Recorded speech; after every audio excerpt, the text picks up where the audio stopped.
Today I'd like to talk to you about running a dual battery setup on your Hexacopter. The Hex will lift it, but I also want to ask you at the end, do you think it's worth it? If you put 3 tonne of concrete in your car, will it accelerate faster? Will it go faster in the top end? Will it brake quicker? Will you be able to travel further distances with it? Change that concrete to petrol. You may be able to go further, but the same restrictions apply. It's the same as adding extra batteries. You have a weight penalty. If you double the weight of the battery and you double the capacity, that doesn't mean to say you're going to double the distance you're going to travel. When it will move, will it be slower to respond, to pull up? If you're heading towards a tree or a fence and you give it full left rudder, will you miss the fence? Also, the problem I have, and I'll just show you whilst I'm repairing the motors. You can see in here the actual, because of the extra weight, these arms are fairly weak, and the props actually cut into the foam shell. So, coming into land, got more weight, will damage non-replaceable expensive parts. You can damage a prop, again more expensive, to fly for 4 or 5 minutes extra, 3 minutes extra.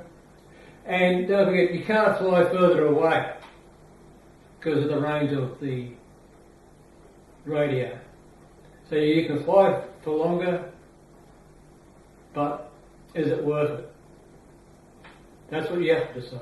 But if you decide it is, well, it's fairly easy to make. You make up a double adapter, a T adapter, and these are Dean's T-type plugs. They're a T because of the shape of the slots. You need 2 male, 1 female, and like on all my videos at the very end there's a QR code that if you've got a barcode reader on your smartphone you can just take a photo of it, and a list where I got on eBay, how much they cost, sizes and other videos and all that type of thing. To get yourself a thick strand of copper wire, as these photos will show, and I drilled a hole in the mating flats, as you can see in those photos. Then all I did was use the copper as like a rivet, so you can squeeze it with your pliers, tap it down. Then for the other female one going in the opposite direction, there's no pads that line up. So I just made like a Z hook or a J hook, hooked it through one and then got the other one on and bent it and twisted it and squeezed it with the pliers until they were all rock solid. So once that was done, I could then just put it in the jig because it wasn't going to move, get the soldering iron and just solder those copper wires to the lugs. If you haven't got a big soldering iron, you could just leave it like that, but I've got a soldering iron, so I did.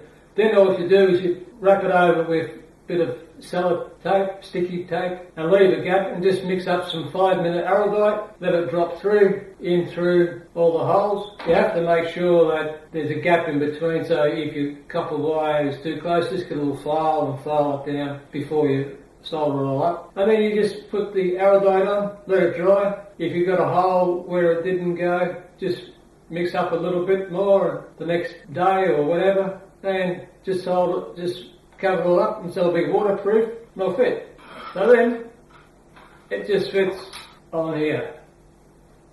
Now there is some dangers you must be aware of. Because of the battery type and the connector type, the Deans have exposed terminals. Most others have a plastic cover over it so it's safe. So as soon as you connect one battery, there's power at the other terminals. So if you touch it against anything, it will short out and blow it to the magic blue smoke heaven. So always be careful. And that comes too when you're trying to pull them off and you pull this off and it then goes across something. So always be careful. So The extra weight may cause damage to your hex. Pulling it out may short the whole thing out. But then if you still want to do it, you just loosen off this plastic cover for the original battery. The first battery stuck to that with some double-sided tape. And then just feed the double-sided Velcro in, put it in, and you're good to go. But what you have to do, when you put the battery in, just lift the whole thing up and see which way it tilts. If it tilts one direction, you may have to push the battery back to counterbalance it or forward. But there's still clearance underneath. It works.